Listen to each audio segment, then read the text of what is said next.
नमस्कार, जितने वीडियो देख रहे हैं कैसे आप सब, आशा करता हूँ बहुत ही अच्छे होंगे।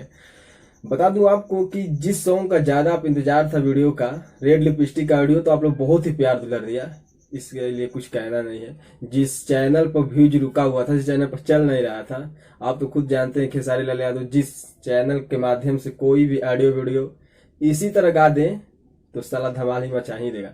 तो आपको बता दूं कि कल इसका वीडियो 6 बजे रिलीज होगा। रेड लिपस्टिक का कल वीडियो 6 बजे स्पीड रिकॉर्ड भोजपुरी चैनल में मिल जाए। तो उसी तरह आपको धमाल करना है। जिस तरह आदि शक्ति पर वीडियो को धमाल करते हैं आप लोग, वैसे ही धमाल करना है स्पीड रिकॉर्ड भोजपुरी चैनल पर। आपको बता दूं कि यह वीडियो पंजाब में ही शूट हुआ था। जिस सॉन्ग को आप लोग ज्यादा से ज्यादा 2-3 चर्चे में चल रहा था, 2-3 दिन ये सॉन्ग वीडियो 4-5 दिन चर्चे में पंजाब में शूट हो रहा है वीडियो।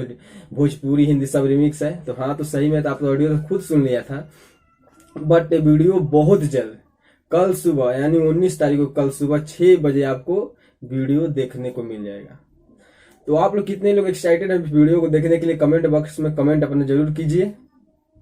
और कमेंट ही नहीं, इस सॉन्ग को ज्यादा से ज्यादा वायरल करना है एकदम बिंदास। जिस तरह आप लोग आदि शक्ति कंपनी के हर वीडियो को प्यार दुलार दिए हैं, जैसे कि लहंगा लखनऊ हुआ, उसी तरह इस चैनल पर भी इस वीडियो को देखना है। तो आपको बता दूं कि यादव राज इस सॉन्ग को लिखे तो बहुत ही दर्दनाक सॉन्ग है। कुछ कहना नहीं है आपके लिए। यह सॉन्ग आपने बहुत ही अच्छा लिखा है। म्यूजिक भी दिया आर्यन शर्मा जी, क्या म्यूजिक दिया आपने, बहुत ही सॉलिड म्यूजिक दिया है। और स्पीड रिकॉर्ड पे यार आने वाला है। तो कंपनी बहुत अच्छी है। इस पर बहुत दिनों से व्यूज नहीं जा रहा था, किसी भी सिंगर का व्यूज नहीं जा रहा था। इसलिए इसके कंपनी के लेवल को मतलब मालिक इस सॉन्ग को खेसारी लाल से बनवाए और इस सॉन्ग को अपलोड किया इस पर। तो आप लोग इस तरह प्यार दुला देना है जैसे हर सॉन्ग को देते हैं। चलिए वीडियो को लास्ट में जय हिंद।